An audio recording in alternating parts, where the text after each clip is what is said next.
Parliament में attack हुआ, ये बेरोजगारी का परिणाम है। सरकार ने आज तक बेरोजगारी के लिए कुछ, महंगाई की बात कर रहे हैं। राहुल गांधी जी की न कोई समझ है और न समझना ही चाहते हैं। क्या बोलेंगे, विषय कुछ होता है, बोलते क्या है समझ में नहीं आते हैं। राहुल गांधी जी को है सोचना चाहिए कि माननीय प्रधानमंत्री आदरणीय नरेंद्र मोदी जी के अनेकों योजनाओं से इस देश से गरीबी मिट रही है और बेरोजगारी मिट रही है और नौजवानों को रोजगार मिल रहा है।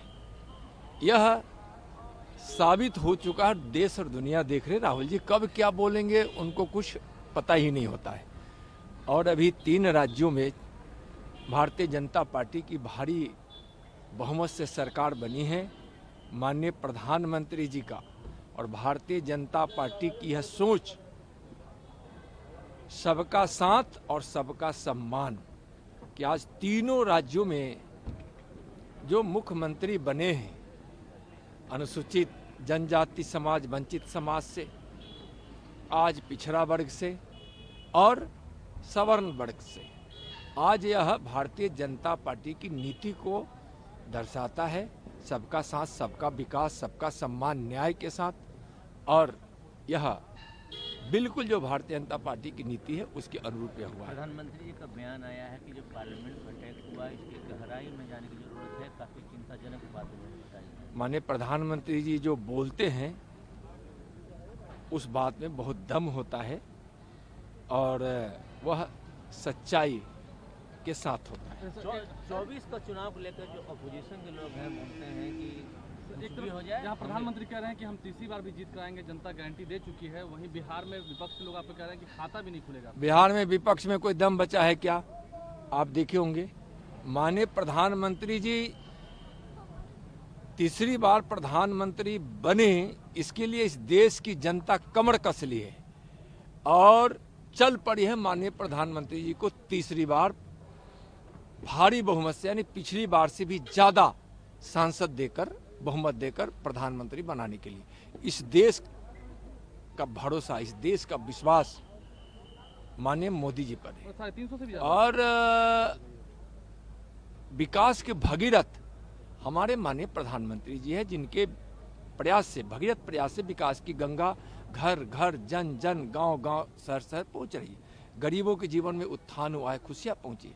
आज हर वर्ग, हर समाज और देश के कोने कोने, गांव गांव, शहर शहर के लोग तक जो विकास पहुंच रहा है और जो विश्वास लोगों के मन में आया है, इससे माननीय प्रधानमंत्री जी की लोकप्रियता भी बढ़ी है और देश आत्मनिर्भर बनने की ओर भी है।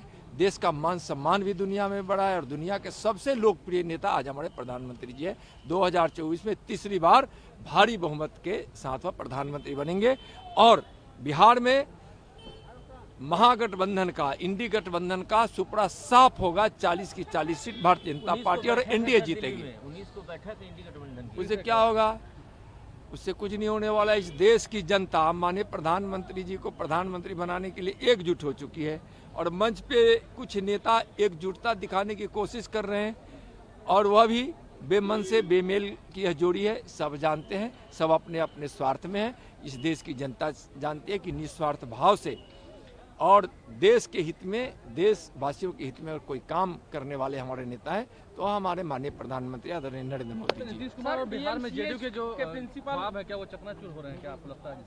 नीतीश कुमार के ख्वाब चकनाचूर हो चुका है। अब क्या होगा? चकनाचूर बिल्कुल साफ, जेडीयू साफ हो चुकी है, आरजेडी साफ हो चुकी है। लोकसभा के चुनाव में 40 की 40 seat NDA Bharatiya Janata party जीतेगी। सर, डीएमसीएच के प्रिंसिपल दारू पार्टी करते देखे गए हैं। जब एम्स बनने की बारी आई तो उन्होंने ही सवाल खड़ा किया था कि एम्स यहाँ बनेगा तो स्वायत्तता भंग हो जाएगी। देखिए, नीतीश कुमार जी अपने जिद पे अड़े रहते हैं। इस बिहार में शराबबंदी बंद होनी चाहिए, उस पर प्रतिबंध लगनी चाहिए, लेकिन शराब नीति इनकी गलत है। बंद करने की इनके लोग, इनके थाना पुलिस सब यहाँ शराब बनवाने में लगे हैं, पहुंचाने में लगे हैं। शराब नीति फेल है और जिसके कारण जहरीली शराब से हजारों लोगों की मौत हो चुकी है। नीतीश जी की यह नीति फेल है। नीतीश जी, आपके शासन में कहीं भी शराब बंद नहीं है। पहले से ज्यादा शराब की बिक्री है और अवैध शराब का व्यापार हो रहा है, नकली शराब लोगों तक पहुंच रहा है।